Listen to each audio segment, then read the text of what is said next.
చాలా లేజీగా ఉంది కదా. అండ్ వెదర్ కూల్ ఉండడంతో డే మొత్తం పడుకునడం ఉంది. చాలా కూల్గా ఉంది. ఇప్పే నూడిల్స్ ట్రై చేద్దాం హాట్గా.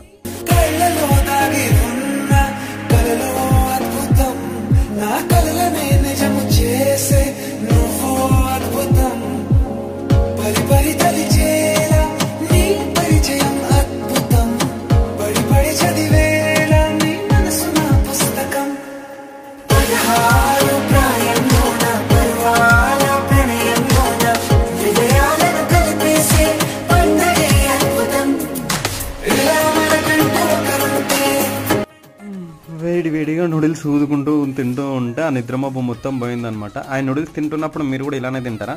అండ్ ఫస్ట్ టైం నేను ఇట్లా ట్రై చేసిన బాగుంది. అండ్ నెక్స్ట్ ఏ రెసిపీ చేయమంటారో కామెంట్ చేయండి. అండ్ ఈ వీడియో కనుక మీకు నచ్చినట్లయితే ఖచ్చితంగా సబ్స్క్రైబ్ చేసుకొని కామెంట్ చేయండి.